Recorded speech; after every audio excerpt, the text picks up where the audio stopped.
ஒரு தேர்தலில் இலவசத்தை எதிர்த்து பேச 10,000 10,000 ஒவ்வொரு பெண்களின் வங்கி கணக்குக்கும் போட்டியலா இல்லையா? போட்டியலா இல்லையா? 14,000 கோடி முதலீடு பண்ணிருக்கீங்களா இல்லையா? இதை வெற்றி எதுக்கல, இதை காசை கொடுத்து வாய மூடிட்டா அப்புறம் என்ன எதுப்பேன்? எப்படி எதுப்பேன்? பெரிய ஆட்சி இதுல வேற நேர்மைக்கு கிடைச்சது, எங்க உழைப்புக்கு கிடைச்சது. எப்படியா? அப்படியா? இவங்க 1000 கொடுக்குறாங்க, அவங்க 10,000 கொடுக்குறாங்க. அது எப்படி தம்பி? அது ஏன் 10,000 அந்த கடைசி தேர்தல் நேரத்தில் கொடுக்குறேன்? அறிவிச்ச நேரத்தில் கொடுக்க வேண்டியதானே? அது ஏன் இந்த 5 வருஷம் ஆட்சி காலத்தில் கொடுக்காம இந்த தேர்தல் நேரத்தில் அறிவிச்சு கொடுக்குறீங்க தம்பி? அப்பதான் பாசம் வருது இல்லையா? அப்பதான் எங்களுக்கு பசி வறுமையெல்லாம் இருக்குது உங்களுக்கு தெரிய வருது.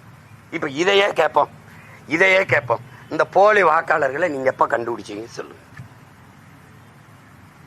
நேத்து நடந்த தேர்தலில் போலியா போட்டிருக்கான்னு கண்டுபிடிச்சிட்டா உடனே நீக்க போற? அப்படியா? இல்ல நீண்ட காலமா போட்டுக்கிட்டு இருக்கான்ல, அதுல உனக்கு போட்ட ஓட்டுலயும் போலி ஓட்டு இருக்குல்ல, இப்ப ஏன் இதை திருத்தியே தீரணும்ன்ற?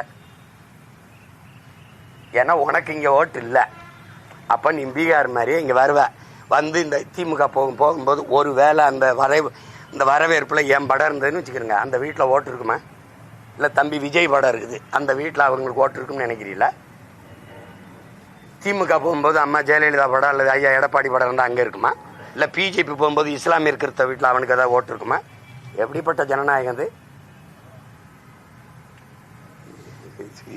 கொடுமை.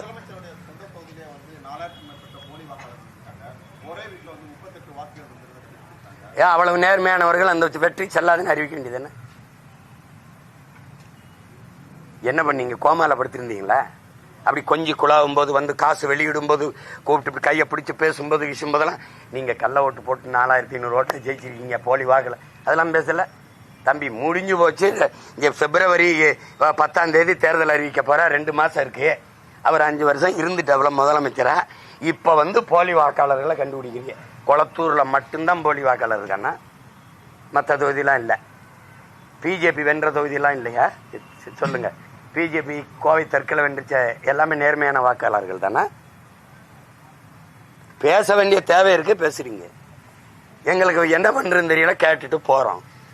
வேற என்ன பண்றது? ஏன்னா உங்களுக்கு வேலை இல்லை, எங்களை சித்திரவதை செஞ்சு விளையாடுறீங்க, எங்களுக்கு பொழப்ப பார்க்கணும். அதனால நாங்க என்ன பண்றோம் தெரியாம போறோம். எப்படி இது? எந்த மாதிரி நீங்க சொல்லுங்க. இது சரியா இருக்கும்னு சொல்லுங்க. சரி, திருத்தம் பண்ணணும், அதுக்கு ஒரு கால அவகாசம் எடுத்து செய்ய வேண்டியதானே? நீ நவம்பர் 4 தொடங்க